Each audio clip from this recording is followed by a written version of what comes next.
de dispensaires de santé naturelle, je ne me souviens plus le nom exact, mais moi je suis très preneur de toutes vos initiatives, et Réinfo Covid aussi. Vous avez vu qu'on essaie de développer doucement quelque chose qui s'appelle Une Autre Histoire, NO, accent circonflexe, TRE, Histoire, et l'idée c'est d'utiliser la notoriété qui a été créée par le Covid pour vous la redonner, pour faire publicité, rendre au public et donner envie aux autres des initiatives que vous êtes en train de faire. Et cette idée d'une autre histoire, elle est complètement dans la suite du film qu'on a fait ensemble. Là, je vois des gens qui participent, qui a été diffusé hier et qui s'appelle Tous résistants dans l'âme, qui était un tour de France de plein d'initiatives, justement constructives, intéressantes, en agriculture, en permaculture, en architecture, sur des écoles et des choses comme ça. Et l'idée, c'est de donner envie, de ne pas rester une alternative coincée au fin fond des hauts cantons, mais d'être une institution désirable. Que petit à petit, le système ait envie de reprendre ça. Et vous savez que le système, il a envie toujours de remanger les bonnes idées, mais toujours pour les tourner, pour faire du pognon, pour prendre du pouvoir, pour diviser les gens, etc.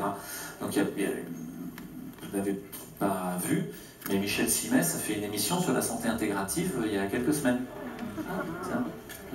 Le système a décidé de manger quelque chose d'intéressant et de le tourner et d'en faire du pognon en général, et puis de le pervertir et de le rendre complètement inefficace.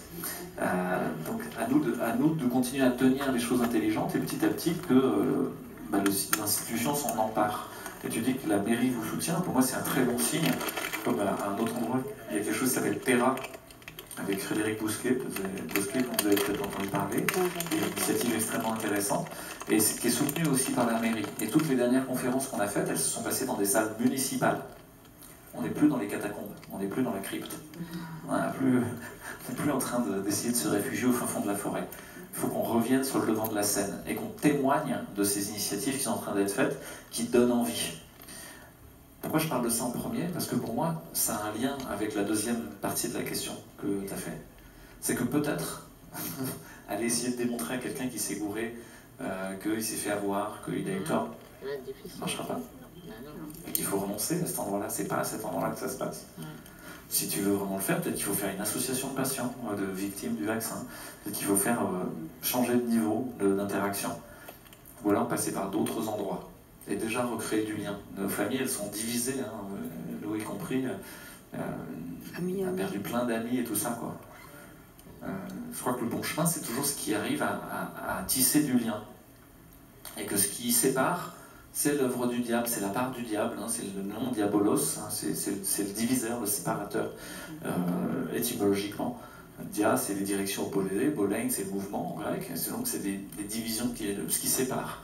Donc vous pouvez vous poser la question, dans tout ce que j'essaie de faire, est-ce que ça sépare? Si ça sépare, c'est pas le bon chemin. C'est pas à cet endroit-là qu'il faut le faire. Je veux faire un procès pour faire rendre gorge. Non, non, non. On peut faire des procès, c'est important d'en faire, il faut tenir les procès. Mais changez votre intention derrière le procès. C'est de régler, c'est de continuer à garder l'homéostasie de ma société et de permettre que celui qui est en train de nuire à la société puisse être réintégré autrement dans la société. Aujourd'hui, voilà, est-ce que vous voulez faire un assassinat ciblé de quelqu'un à la tête du pouvoir, ou est-ce qu'il faut juste le changer d'endroit? Et peut-être qu'à d'autres endroits, chef d'entreprise, de quelque chose, il pourrait mettre quelqu'un de contributif et d'intéressant. C'est juste qu'il n'est pas au bon endroit, il ne faut pas lui laisser ce pouvoir-là. Voilà, donc c'est une partie de la réponse. C'est très facile, personne n'a dit que...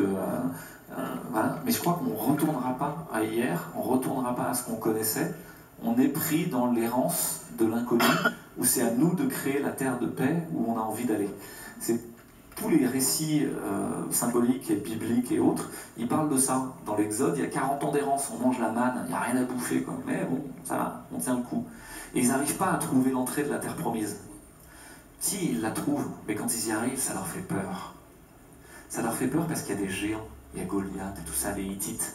Et donc ils disent « Ah non mais on était bien quand même en Égypte, et la marmite elle bouillait à côté du Nil, bon il y avait Pharaon, on était des esclaves, mais ça allait. » Non, et donc il y en a qui retournent, parce qu'ils ont trop peur. Et ils ont encore le problème que, alors, quand ils ont trouvé les quelques 10 règles clés de base, quoi, tu ne tueras pas ton prochain, tout ça, ça y est, enfin ils peuvent faire un groupe un peu cohérent, ils se retrouvent en Égypte, et à rentrer en terre promise, et là il y en a encore qui sont en train d'adorer le veau d'or. Ah non, le pognon, le pognon. Et il n'y a qu'à ce moment-là qu'il rentre enfin en terre promise. Et c'est la même chose dans l'histoire de Noé. Noé, il doit faire coexister la gazelle et le lion sur un bateau. Hein. Imaginez. Personne n'a dit que les collectifs, ça allait être facile. Hein. Vous avez compris. Et ils ne trouvent pas d'endroit où atterrir. Pourquoi? Parce qu'ils doivent le construire.